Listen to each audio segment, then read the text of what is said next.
반갑습니다. 송재준입니다. 불과 얼마 전까지만 하더라도 양산사저에 내려가 있던 문재인이가 천하태평이었을 겁니다. 설마 윤석열 대통령이 자기까지는 치지 않겠지, 그리고 설령 친다라고 할지라도 지지율이 저렇게 안 나오는데 어떻게 자기까지 건드릴 수 있겠냐, 이렇게 생각했겠죠. 그러니까 매번 저렇게 자연인 행색도 할 수가 있었던 것이고, 그리고 가끔씩 또 뜬금없이 책 같은 것도 올리기도 하고, 그리고 심지어는 강아지를 가지고 어그로를 끌기도 하고 이럴 수 있었던 거 아니겠습니까? 자, 그런데 이런 문재인의 기대와는 다르게 윤석열 정부는 문재인이 됐거나 이재명이 됐거나 누가 됐든지 간에 법 앞에서 모든 사람들은 평등하다라는 생각을 가지고 있는 것 같습니다. 도대체 어떻게 윤석열 대통령이 문재인의 적폐, 그리고 문재인 본인 스스로를 잡는 것인지 같이 한번 보시죠. 잘 짜여져 있는 알람처럼 문재인이 구속되는 시간이 점점 다가오고 있습니다. 서울까지 구속이 되다 보니까 꽤 많이 쫄리셨던 것 같아요. 대번에 서훈이 그렇게나 북한 문제에 대해서 전문가인데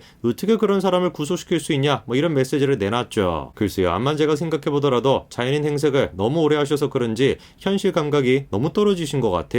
미국과 북한 사이의 문재인 정권의 모습은 이 짤 한 가지로 정리가 되는 거 아니겠어요. 해결이 되기는커녕 북한 문제가 가장 최고치를 찍었던 게 문재인 정권이었죠. 그 제가 보니까 문재인이가 저렇게 사사건건 메시지를 내놓고 있는 거는 그냥 한마디로 얘기해서 지명을 지가 재촉하는 꼴이다, 이렇게밖에 안 보입니다. 가만히라도 있으면 모르겠는데 왜 저렇게만 나대는지 모르겠어요. 자, 그런데 문재인뿐만 아니라 나대는 사람 한 사람 또 있습니다. 임종석인데요. 요즘 들어서 부쩍 정치 보복이다 뭐다 라고 하면서 윤석열 정부를 비판하고 계시는데, 그런데 적폐청산 그 자체였던, 정치 보복 그 자체였던 문재인 정권을 과연 국민들이 잊으셨을까요? 1000명이 넘는 사람들이 문재인 정권 당시에 조사를 받았습니다. 그리고 200명 가까이가 구속이 됐습니다. 지금 서울 가지고 그 난리를 치고 있는데 문재인 정권에서 국정원장만 무려 5명이 구속이 됐어요. 그나마 임종석이가 정계 복귀를 하겠다라고 한다면 문재인과의 선을 있었던 선조차도 끊어도 모자랄 판인데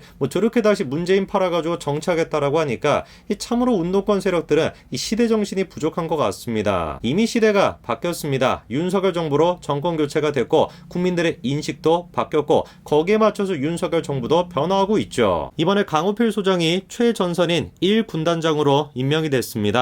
이분이 이제 바로 직전에 북한의 도발에 대해서 아주 강경한 메시지를 내놨던 그런 분입니다. 그러니까 윤석열 대통령이 북한에 대해서 어떤 입장을 가지고 있는지를 그대로 보여주는 거죠. 뿐만 아니라 대북첩보부대 777 사령부의 사령관도 이번에 교체가 됐습니다. 근데 이번에 제가 교체가 된 거를 보면서 눈에 띄었던 게 한 가지가 있는데, 김재석 육군소장이 어디 출신입니까? 조선대학교 ROTC 출신이더라고요. 그러니까 조선대학교 ROTC 출신에서 육사 출신으로 이번에 바뀐 것인데, 모르겠습니다. 첩보부대의 특성을 생각해봤을 때 전문성이 더 중요할 것 같은데 육사 출신이 아니라 조선대학교 출신을 썼다. 글쎄요, 문재인 대통령의 뜻은 뭐였을까요? 그리고 이번에 윤석열 대통령은 국정원에 대한 인사까지도 마무리 지었습니다. 놀랍게도 국정원 고위 간부 중에서 100명이나 대기 발령 조치가 됐습니다. 이유야 뻔한 거 아니겠습니까? 문재인 정부 당시에 국정원에서 간첩 수사와 대북 공작 등에서 일했던 요원들이 상대적으로 불이익을 받았었고, 그래서 이번에 윤석열 정부에서는 대공 첩보 수집 등 정보기관 본연의 역할에 충실한 요원들로 물갈이를 했다는 거예요. 이러다 보니까 문재인이가 얘기하는 대북 전문가가 어떤 전문가인지 금방 우리가 알 수 있는 거 아닙니까? 북한을 견제할 수 있는 사람들한테 불이익을 줬다라고 한다면 누구한테 이익을 줬겠습니까? 북한 친화적인 사람들한테 이익을 줬겠죠, 당연히. 그러니까 대번에 우리가 관심이 가는 사람이 박지원이 아니겠습니까? 야, 보니까 그 박지원이도 좀 쫄린가 봅니다.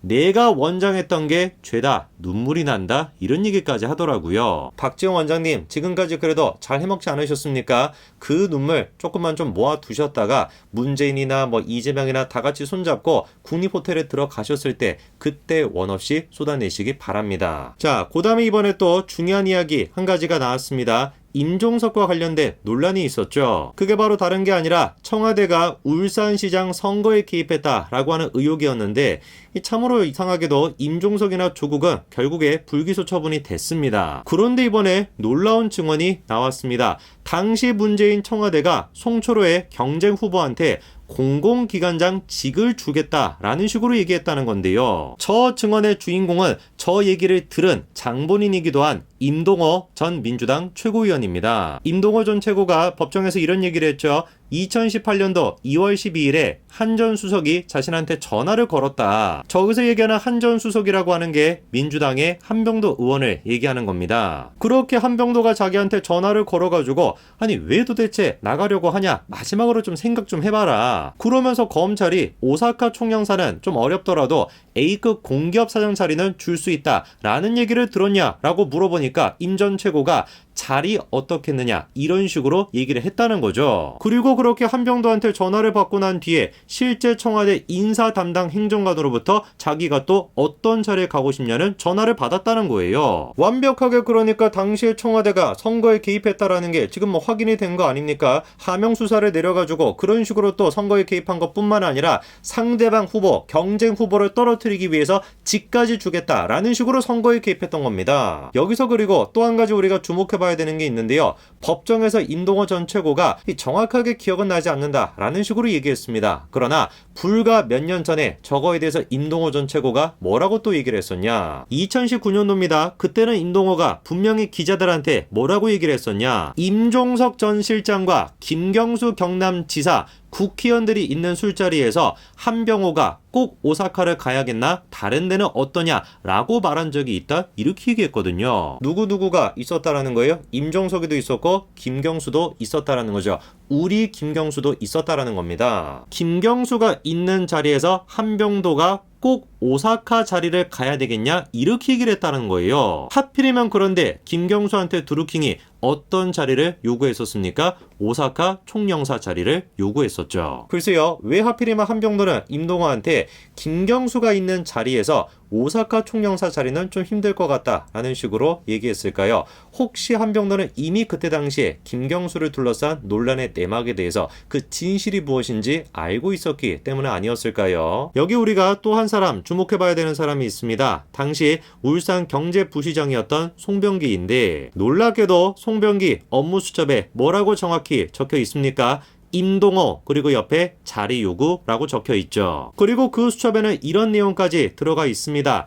제압이 확실한 방법, 수사를 하면 임종석 비서실장도 손을 떼게 된다. 이런 내용이 적혀 있습니다. 임동호를 두고서 제압이 확실한 방법, 그리고 임종석까지도 손을 떼게 된다라고 얘기했던 송병기. 뭔지는 모르겠지만 정확하게 경쟁 상대였던, 송철호의 경제 상대였던 임동호를 제거할 만한 방법을 알고 있었다는 뜻 아닐까요? 이미 검찰은 청와대의 울산시 선거 개입 사건에 대해서 임종석한테 불기소 처분을 내렸습니다. 그런데 시간이 가면 갈수록 임종석이라고 하는 이름이 더 눈에 띄는 것 같아요. 한번 두고 봐야 되겠죠. 서울구치소로 직행하고 있는 제명열차에 문재인뿐만 아니라 임종석도 같이 타게 될지, 그래서 정계 복귀가 아니라 오히려 구치소행으로 확정되는 건 아닌지 한번 지켜봐야 될 것 같습니다. 여기까지 말씀드리겠습니다. 감사합니다.